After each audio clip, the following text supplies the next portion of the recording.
Welcome back to Under the Tides, powered by the one and only Heroes Comics, right here in Fresno at Shaw and Highway 41. First, I want to apologize for the delay in this week's show. I was a little under the weather earlier, and it kind of pushed some things back. But I am here, and I am ready for my year-end review.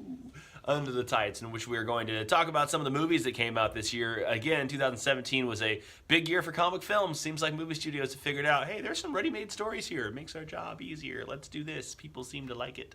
A lot of movies came out this year that were at least touching the comic book world, and a lot of them that were about big-time comic characters, whether it was Spider-Man or the Justice League or Wolverine. There was a lot of really cool ones, and early in the year, you might have even forgotten about some of them. So I ranked my top 5. I don't expect you're going to agree with them. As a matter of fact, I expect that you're going to disagree with them, which is what the comment section is for. So make sure you fill in the comments. I'm going to start at number 5 with Thor. Thor came out just before Thanksgiving, and I thought it was good. I thought it was better than some of the other comic movies I saw this year, but I didn't think it was fantastic. I mean, to me, the movie, from a cinematic standpoint and just a flat movie, it was really good. But for a comic book movie about a character that I've known about for a while, it was a little off the mark to me. Thor isn't really funny in the comic books. He is in a way that he doesn't get the joke kind of funny. Like that's his thing. His accent and his speech pattern and the way he talks, because he's from Asgard and he doesn't get the nuances of human humor and jokes. I mean, that's who Thor is in the comic books. And in this movie, I mean, it was just like a buddy film, which is fine. There's nothing wrong with buddy comedy movies. And in this case, it was the Thor and the Hulk in a buddy comedy. From a movie standpoint, I have no problem with that. But I had to put it at number 5 because of my base knowledge of the character. It just seemed kind of, let's do a Thor movie and we're going to make it funny.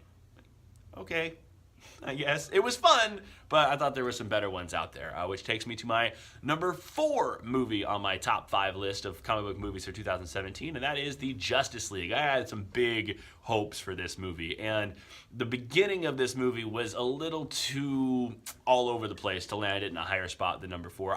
I thought it was better than a lot of people. I think the DC movies, it's become kind of in vogue to just kind of tear them apart for no reason. Justice League, if you haven't seen it because your friends told you it sucked, go see it. It's a good movie. The beginning, like I said, is a little all over the place, but they didn't really have a lot of options there because they were introducing 3 characters that you didn't know anything about. I mean, if you think about how the Avengers movies were done, they spent a few years doing independent movies for characters that, I mean, Ant-Man had his own movie before he ended up in that Captain America movie. So I mean, Marvel Studios is just throwing out movies, whereas The Flash, Aquaman, and Cyborg all had to be introduced at the beginning of this. I thought the story was okay. I thought the villain was good. I thought the Superman sequence could have been a little longer when they bring Superman back. But overall, I thought it was a pretty good movie. I thought all the players did their parts. Again, there were some things that I could have done to it that would have made it a little bit better, but I definitely don't think it deserved the hate that it got from a lot of people out there. At number 3, and this is where I know we're going to start disagreeing, because for a lot of people this might have been their favorite of the year. Number 3 is Logan for me, and I should start by saying I've never really been a diehard Wolverine fan. When I was growing up as a kid, the X-Men cartoon was on TV. Everyone loved X-Men. Wolverine was like everybody's favorite superhero, and it just wasn't for me. He never really, he's too rough and abrasive, and that whole kind of tough guy thing never really jived well with me. I was more of a Flash and Spider-Man, kind of the goofy superhero kind of guys. That was where I was. So, I need to start by saying this was not my guy.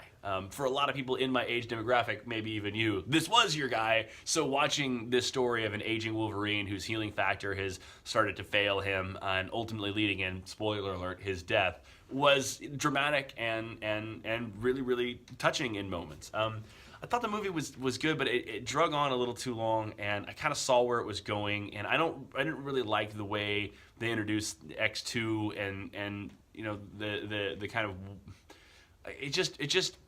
it didn't grab me the way that it did other people, and I think that was because I didn't really have a connection. To me, I watched that movie feeling like it was more about Hugh Jackman not doing this anymore than it was about the character and the finality of him. And for comic book fans, that's not even how Wolverine. I mean, that's not even how he dies. That's how Old Man Logan dies. It's like it's their own version of the multiverse. They took an Old Man Logan story and turned it into that movie, whereas the X-Men Wolverine that I grew up with died in a completely different fashion by being covered in adamantium and suffocating. Oh, spoiler, he's dead in the comic book too. Again, good movie, just wasn't my thing, but I put it at number 3 because everyone else seemed to like it, and I didn't want to get all the rage from you. At number 2, Guardians of the Galaxy. I really, really, really liked this movie, and I continue to be amazed by how successful these are, largely because of Chris Pratt, I think. He's really kind of come into his own and carries these movies.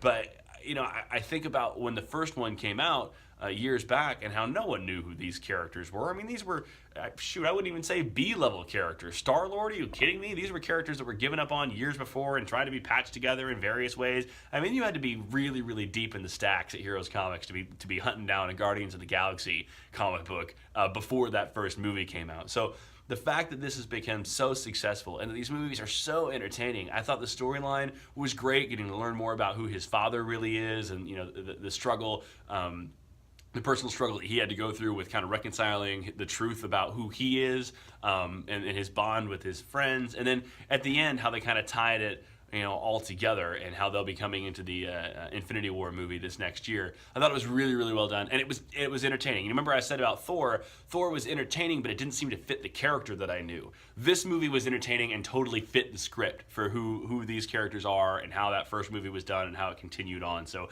very, very well done, and to me, that's the difference between Thor and Guardians of the Galaxy, and my number 1 movie of the year. What do you think? There's still a couple big ones left, and I've only got a spot for one more, so I'm leaving a hero out, right? My favorite comic book movie of the year was Wonder Woman. And maybe this comes from my DC fanboydom, I don't know. I really, really enjoyed this movie, and it's funny because the first time I saw it, I was like falling asleep because you wake up before in the morning to do a radio show, you go see a movie at 9 o'clock at night, you're probably not going to make it through. So my first run through, I was kind of like, I missed some parts of this because this seems very confusing to me. Went and saw it again, and man, it just all the way through was a very, very good movie. It told a great origin story.